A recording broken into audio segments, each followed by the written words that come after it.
Here we go to the sweet little post office we love.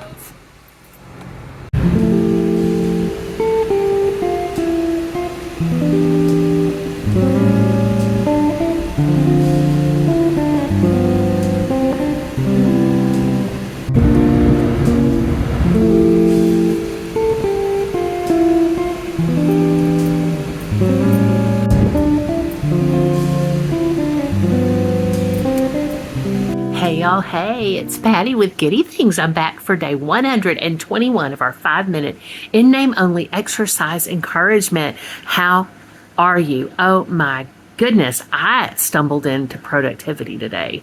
Strangely enough, I got up relatively early for me and went ahead and what did I do first?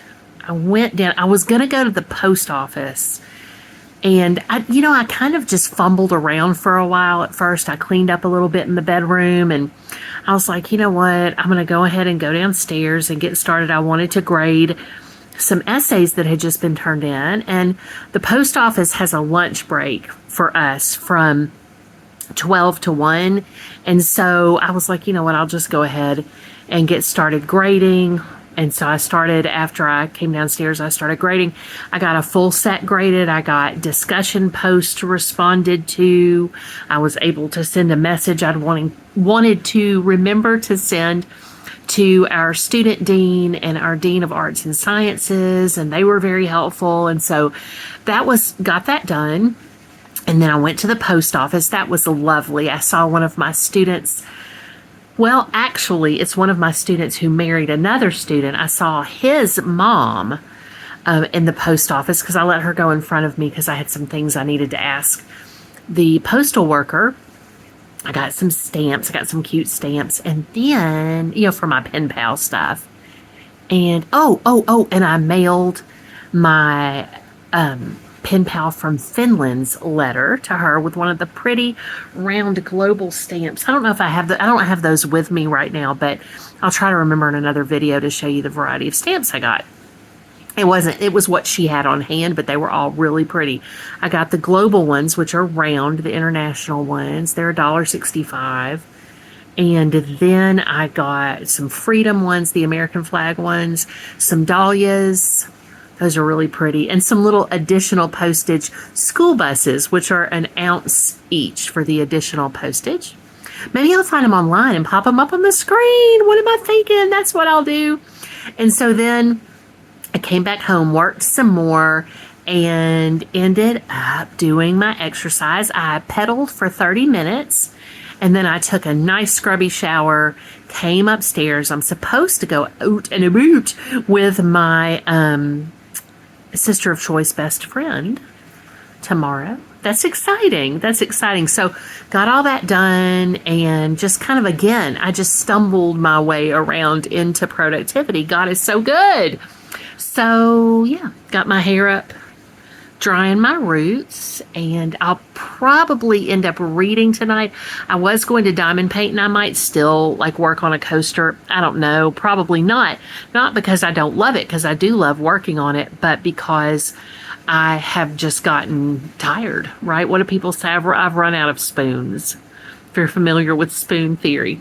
And today I was looking, I'm going to lie back and get a little bit comfortable. I was looking at the scripture for the day from the YouVersion of the Bible, and it is, you know what, I'm going to go look specifically because I can't remember the chapter and verse. I'll be right back. Okay, so it's Luke 9:23 through 24, and I decided to make y'all a pretty picture in the YouVersion of the Bible. Do you ever use the YouVersion? I get the verse of the day every day, and I have, and I need to do this again. I actually picked one out recently. Started a devotional with them because you can use the YouVersion of the Bible absolutely for free. It's an app you can download, and you can use the verse of the day or any verse you want, make it into an image. They give you fonts, they give you pretty backgrounds to use, and it's absolutely free. You can donate to them if you're able and you want to, but you don't have to at all. And so it's really wonderful, and I've been using it for years and using it for devotions. When I was going through a very difficult period of anxiety, I used it all the time, and it can be such a big blessing. So anyway, this verse from Luke, or these couple of verses from Luke, talk about being Jesus' disciple by taking up your cross daily, taking up his cross, through whatever it is that becomes your cross daily. And I may do a little, what's it called? Devotion on that, or a nice Bible verse study on that in a video, because it is a fantastic verse. It's one of my absolute life verses and favorites.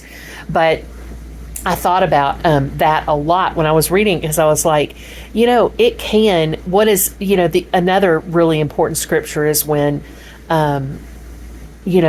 in the words of Jesus, come to me, all you who are heavy laden, and I will give you rest. And then part of that scripture is my yoke is light, right? And I think about that in connection with the verse about taking up your cross, because the cross is the cross of Jesus, and it was burdensome for the Lord, even though he did that willingly for us. It's not a burden for us. It's really a light yoke, especially comparatively, right?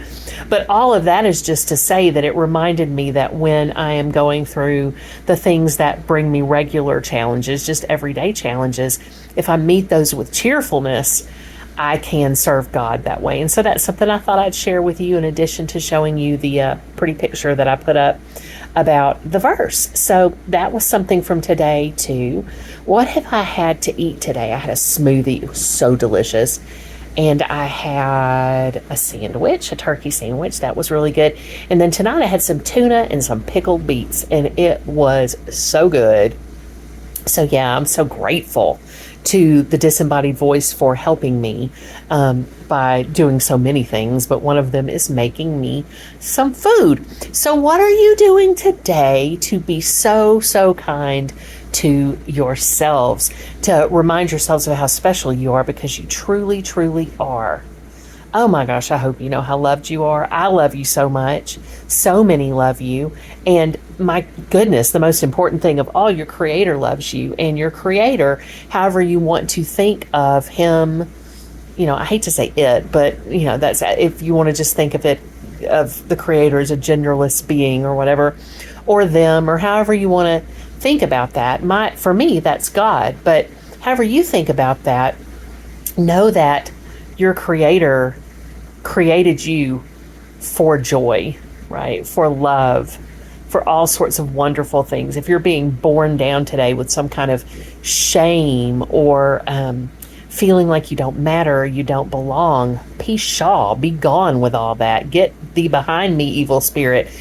The truth of the matter is, you are so eminently loved and lovable that you were created for an infinite, omnipotent, omniscient Creator's joy. How amazing is that? You're really amazing. Please do go with me in peace and love to serve others. And please do pray for Texas and pray for Ukraine.